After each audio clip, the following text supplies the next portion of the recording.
Hello friends, myself Karishma Kalsara, and today we are discussing about syllabus of paper number 506 Bioprocess Technology, semester 5.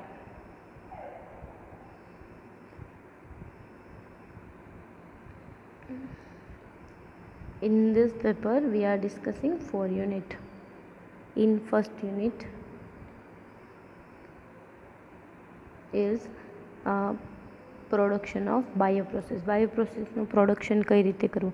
હવે bioprocess છે શું? તો કે bioprocess is a specific process that use complete living cell or their component like bacteria, enzyme, chloroplast to obtain desired product. એટલે કે કોઈ bioprocess છે એક સ્પેસિફિક પ્રોસેસ છે જે કોઈ પણ લિવિંગ સેલ કે અથવા એના કમ્પોનન્ટને યુઝ કરીને આપણે જે પણ વસ્તુ ડિઝાયર પ્રોડક્ટ આપણે જોઈએ છે એ મેળવી શકીએ છીએ. એ પ્રોસેસને કહેવાય બાયોપ્રોસેસ. અને લિવિંગ સેલ એટલે કે બેક્ટેરિયા છે, એન્ઝાઇમ છે, ક્લોરોપ્લાસ્ટ છે, એ યુઝ થશે.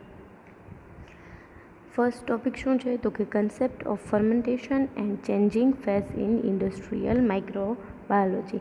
ઇન્ડસ્ટ્રીયલ માઇક્રોબાયોલોજીનો કન્સેપ્ટ શું છે? ફર્મેન્ટેશનનો. અગેન નવો વર્ડ આવ્યો, ફર્મેન્ટેશન. What is fermentation?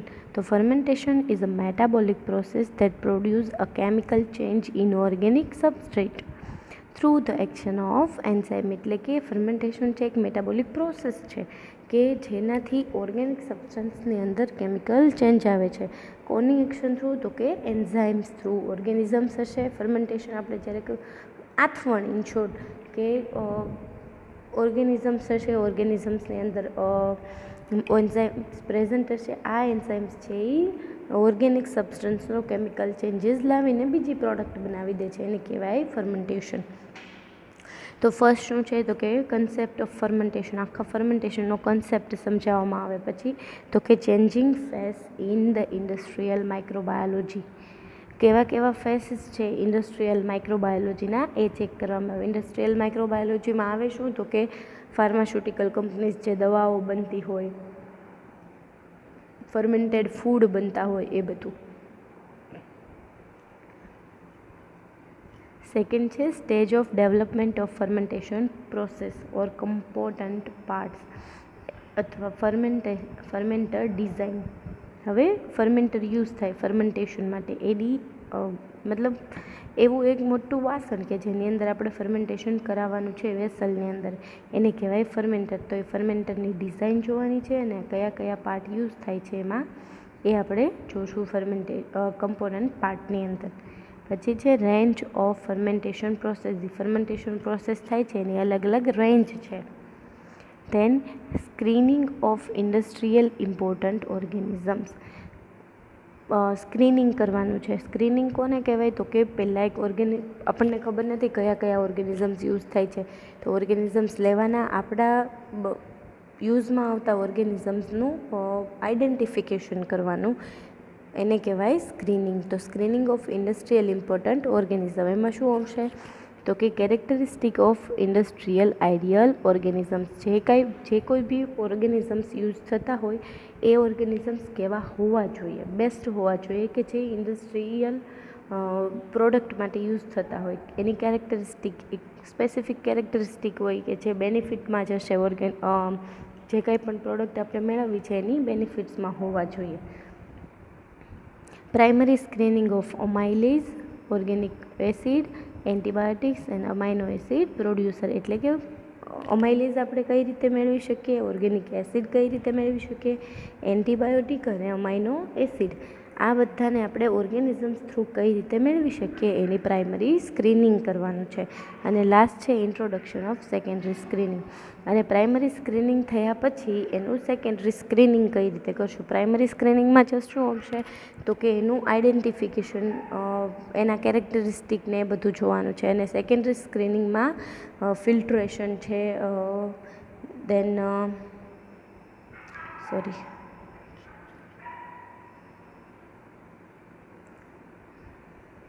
આ હતું તમારું ફર્સ્ટ યુનિટ. હવે ફર્ધર છે second unit, fermentation media.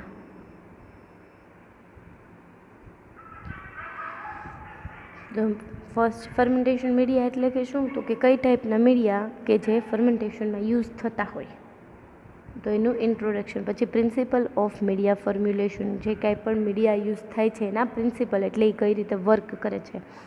Media ઇન્ગ્રીડિયન્ટમાં water, carbon source એટલે કે એવા સોર્સિસ જેની અંદરથી આપણને કાર્બન ઇઝીલી મળી શકતો હોય, એવી જ રીતે નાઇટ્રોજન સોર્સિસ, એવા સોર્સિસ જેનાથી આપણને નાઇટ્રોજન મળી શકતો હોય. અલગ અલગ મિનરલ્સ, ગ્રોથ ફેક્ટર એટલે ઓર્ગેનિઝમ્સને ઇઝીલી ગ્રો કરાવી શકે એવા ગ્રોથ ફેક્ટર. બફર કે જે ફર્મેન્ટેશનની અંદર જે પણ પ્રોડક્ટ બને છે એની પીએચ મેન્ટેન રહે એટલા માટે એમાં બફર્સ એડ કરવામાં આવે છે. પ્રિકર્સર્સ, ઇન્ડ્યુસર્સ, ઇન્હિબિટર એન્ડ એન્ટીફોર્મ એજન્ટ. ઇન્ડ્યુસર શું છે, તો કે પ્રોસેસને વધારવામાં હેલ્પ કરશે. ઇન્હિબિટર શું છે, તો કે વધારાના જે કોઈ પણ મોલિક્યુલ છે જેની આપણે જરૂર નથી એને એ સ્ટોપ કરી દેશે. અને એન્ટીફોર્મ એજન્ટ્સ એટલે એન્ટીફોર્મ એટલે કે જે બબલ્સ ફોર્મ થતા હોય એ થવા દેશે નહીં.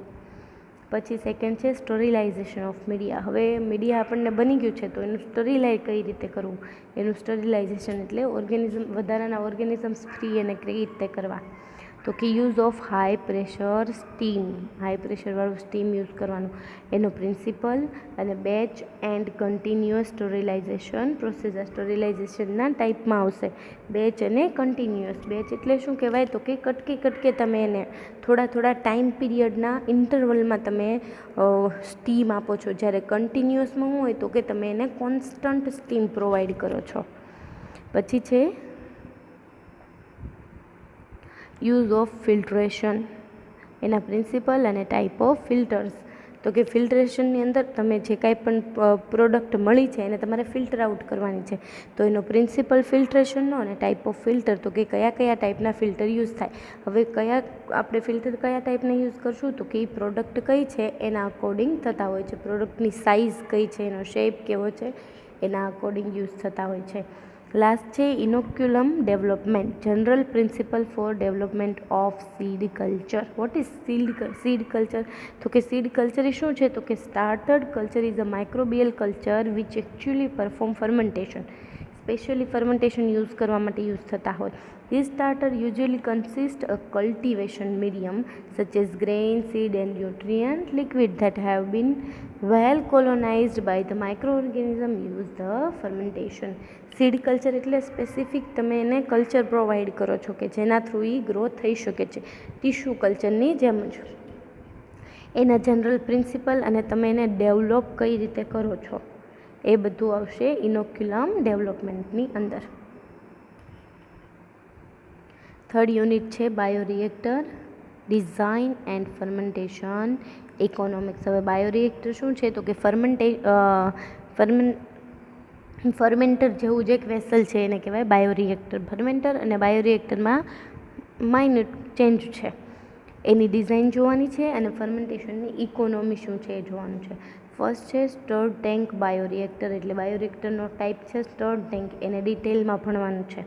અસેન્શિયલ feature of bioreactor, basic function એટલે બાયોરિએક્ટરના બેઝિક ફંક્શન્સ જોવાના છે. પછી એનું બોડી કન્સ્ટ્રક્શન જોવાનું છે, એટલે કયા પાર્ટ્સ એમાં આવે છે એ જોવાનું છે. પછી device for aeration and agitation, aeration અને એજિટેશનમાં કયા ડિવાઇસ યુઝ થાય છે. PH, temperature, form and dissolve oxygen, આ બધું જ આપણે ચેક કરવાનું છે બાયોરિએક્ટરનું, સ્ટર્ડ ટેન્ક બાયોરિએક્ટરનું. પછી તો કે બાયોરિએક્ટર ફોર સ્પેશિયલાઇઝ પર્પઝ. હવે તો કે બાયોરિએક્ટરમાં ટાઈપ આવશે airlift bioreactor, tower and biocatalytic reactor, આ ત્રણેયના ટાઈપ છે. એ પણ આપણે ઇન ડિટેલ સ્પેસિફિક જોવાના છે. પહેલાં આપણે જોયું સ્ટર્ડ ટેન્ક બાયોરિએક્ટર, એનો બેઝિક ફંક્શન, એનું બોડી કન્સ્ટ્રક્શન, પીએચ, ટેમ્પરેચર એ બધું. પછી અલગથી એરલિફ્ટ બાયોરિએક્ટર, ટાવર બાયોરિએક્ટર અને બાયોકેટલિક રિએક્ટર જોવાનું છે. પછી છે તો કે design of batch fermentation and continuous fermentation. ફર્મેન્ટરની બેચ ફર્મેન્ટર જોવાનું છે અને કન્ટિન્યુઅસ જોવાનું છે. હવે બેચ અને કન્ટિન્યુઅસનો ડિફરન્સ આપણને ખબર છે. બેચ એટલે શું, તો કે આપણે ટાઈમ ઇન્ટરવલની અંદર એડ કરતા હોઈએ છીએ, જ્યારે કન્ટિન્યુઅસ એટલે કોઈ પણ વસ્તુ કોન્સ્ટન્ટ થતી હોય, તો એના અલગ અલગ ફર્મેન્ટર હોય. તો ડિઝાઇન જોવાની છે. પહેલાં આપણે બેચ ફર્મેન્ટરની ડિઝાઇન જોઈશું અને પછી કન્ટિન્યુઅસ ફર્મેન્ટરની. અને લાસ્ટ છે ઇન્ટ્રોડક્શન ટુ ફર્મેન્ટેશન ઇકોનોમિક્સ. ફર્મેન્ટેશનનું મહત્ત્વ શું છે, એના બેનિફિટ શું છે, એના ડિસયુઝ શું છે, એના યુઝ શું છે, એ બધું જ આવશે ઇકોનોમિક્સમાં.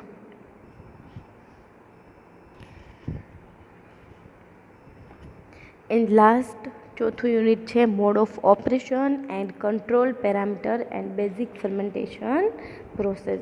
એમાં ફર્સ્ટ છે મોડ ઓફ ઓપરેશન, તો કે ઓપન અને ક્લોઝ ફર્મેન્ટેશન.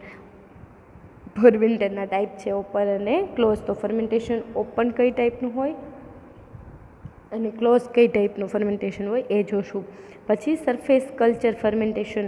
ફર્મેન્ટેશનની અંદર આવશે સરફેસ કલ્ચર ફર્મેન્ટેશન, તો કે સરફેસની અંદર જ કલ્ચર રેડી કરીને આપણે ફર્મેન્ટેશન કઈ રીતે કરાવી શકીએ.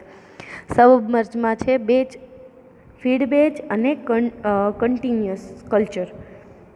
બેચ કલ્ચર જોશું, ફેડ બેચ કલ્ચર જોશું અને કન્ટિન્યુઅસ કલ્ચર. પછી તો કે fermentation solid substrate fermentation. Fermentation અને સોલિડ સબસ્ટ્રેટ ફર્મેન્ટેશન. બીજું છે તો કે operating parameter and there control. Parameters કયા કયા છે, તો કે એસેપ્ટિક ઓપરેશન. કોઈ પણ ફર્મેન્ટેશન કરાવશું તો આખી પ્રોસેસ કેવી હશે, તો કે એસેપ્ટિક હશે.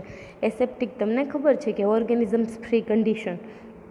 માસ ટ્રાન્સફર ઓફ ઓક્સિજન. ફર્મેન્ટેશનમાં આપણે ઓક્સિજન પ્રોવાઈડ કેવી રીતે કરશું, પછી અને કેટલા પ્રમાણમાં કરશું, કેટલું એનું કોન્સન્ટ્રેશન હશે.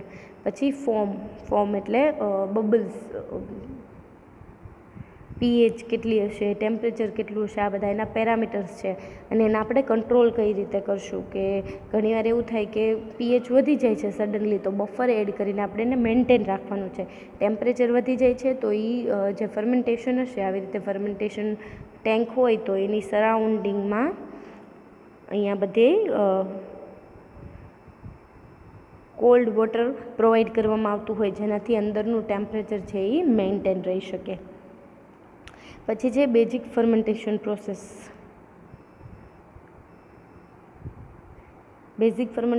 ઇથેનોલ ફર્મેન્ટેશન જોશું, પેનિસિલિન ફર્મેન્ટેશન અને અમાઇલેઝ. ઇથેનોલ, પેનિસિલિન અને અમાઇલેઝ આ ત્રણ ફર્મેન્ટેશન આપણે ઇન ડિટેલ જોશું, સ્ટાર્ટિંગથી કે એ કઈ રીતે બને છે, પછી એનું આપણે ક્લિનિંગ કરશું અને છેલ્લે ફર્મેન્ટેશન પૂરું થયા પછી આપણને કઈ રીતે મળે છે, કયા કયા એન્ઝાઇમ્સ એમાં યુઝ થાય છે, પ્રોડક્ટ કઈ મળે છે, આ બધું જ એના યુઝ ડિસયુઝ એ બધું જ આપણે બેઝિક ફર્મેન્ટેશન પ્રોસેસના ઇથેનોલ ફર્મેન્ટેશન, પેનિસિલિન ફર્મેન્ટેશન અને અમાઇલેઝ ફર્મેન્ટેશનમાં જોશું. આ હતો તમારો સિલેબસ પેપર નંબર 506નો બાયોપ્રોસેસ ટેકનોલોજીનો. Thank you.